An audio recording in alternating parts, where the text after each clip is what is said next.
Jadi yang boleh menyatakan pelanggaran HAM berat itu terjadi atau tidak terjadi tentu bukan Menkumham.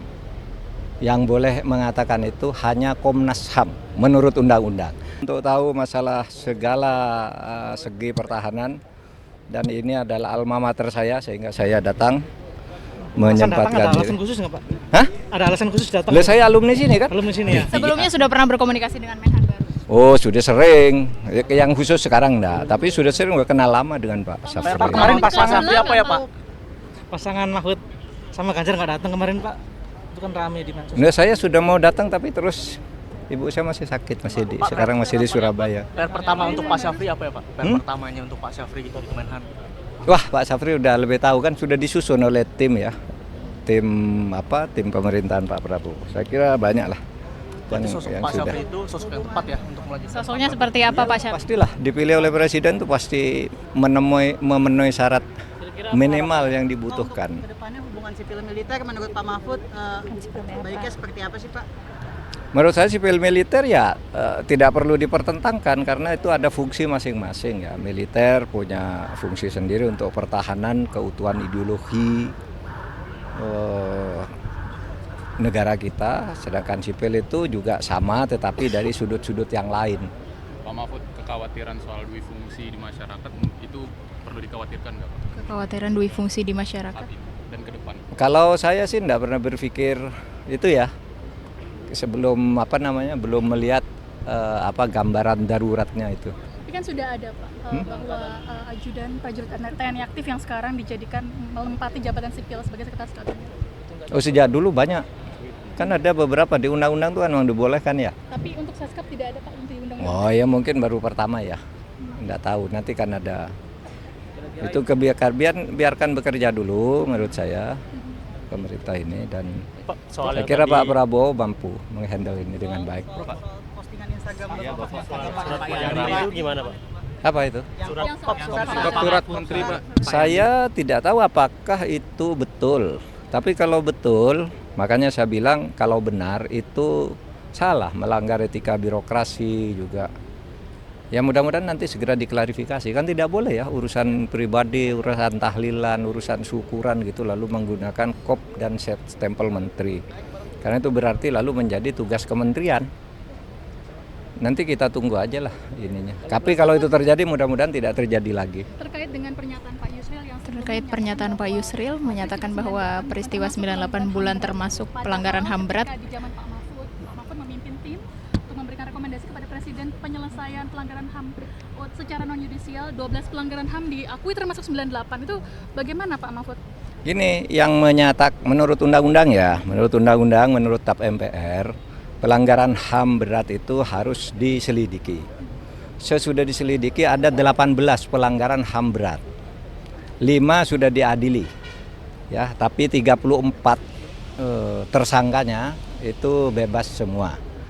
Jadi yang boleh menyatakan pelanggaran HAM berat itu terjadi atau tidak terjadi tentu bukan Menkumham. Yang boleh mengatakan itu hanya Komnas HAM menurut undang-undang. Nah, kalau Komnas HAM keliru dalam menyimpulkan itu nanti perlu dikomunikasikan dengan Komnas HAM. Oleh sebab itu waktu saya dulu, karena menurut undang-undang yang menentukan pelanggaran HAM berat itu adalah Komnas HAM, maka apa yang ditetapkan oleh Komnas HAM kita laksanakan. Seperti yang 12 yang sudah diakui oleh Presiden dan diapresiasi oleh PBB. Karena itu ditetapkan oleh lembaga yang menurut undang-undang berwenang menetapkan. Sebaliknya yang dipaksakan disuruh jadikan pelanggaran HAM berat, padahal menurut Komnas HAM tidak, itu saya Menko Polhukam menganggap tidak ada. Misalnya kasus KM 50, ya kan itu didesakkan oleh Pak Amin Rais dan sebagainya supaya itu ditetapkan pelanggaran HAM berat. Saya bilang ya bilang dong Komnas HAM, kalau Komnas HAM bilang begitu kita laksanakan. Kasus Kanjuruhan yang menewaskan 156 orang, itu kan diminta agar dijadikan kasus pelanggaran HAM berat. Saya bilang Komnas HAM tidak bilang begitu, itu kejahatan. Beda antara pelanggaran HAM berat dan kejahatan. Kejahatan berat korbannya bisa 200 orang, pelanggaran HAM berat itu bisa 2 orang bisa. Karena yang ditentukan tuh subjek pelakunya dan korbannya serta bukti-buktinya. So far mungkin Pak Yusril agak masuk akal ketika berpikir selama ini pelanggaran HAM berat itu tidak pernah bisa dibuktikan. Nah itu aja masalahnya. Oleh sebab itu kalau waktu saya tidak menutup kasus itu, tetapi ya sudah ditetapkan oleh Komnas HAM, diakui saja. Tapi kita tidak pernah minta maaf kepada siapapun. Wah, itu kan kesalahan pemerintah yang lalu-lalu yang sudah ditindak. Gitu ya. Terkait dengan pernyataan Pak Yusril yang Terkait pernyataan Pak Yusril menyatakan bahwa peristiwa 98 bulan termasuk pelanggaran HAM berat. di zaman Pak Mahfud memimpin tim untuk memberikan rekomendasi kepada Presiden penyelesaian pelanggaran HAM secara non yudisial. 12 pelanggaran HAM diakui termasuk 98. Itu bagaimana Pak Mahfud?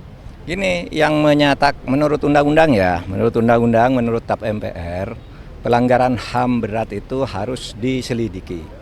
Sesudah diselidiki ada 18 pelanggaran HAM berat. 5 sudah diadili. Ya, tapi 34 tersangkanya itu bebas semua. Jadi yang boleh menyatakan pelanggaran HAM berat itu terjadi atau tidak terjadi tentu bukan Menkumham. Yang boleh mengatakan itu hanya Komnas HAM menurut undang-undang. Nah, kalau Komnas HAM keliru dalam menyimpulkan itu nanti perlu dikomunikasikan dengan Komnas HAM. Oleh sebab itu waktu saya dulu, karena menurut undang-undang yang menentukan pelanggaran HAM berat itu adalah Komnas HAM, maka apa yang ditetapkan oleh Komnas HAM kita laksanakan. Seperti yang 12 yang sudah diakui oleh Presiden dan diapresiasi oleh PBB. Karena itu ditetapkan oleh lembaga yang menurut undang-undang berwenang menetapkan.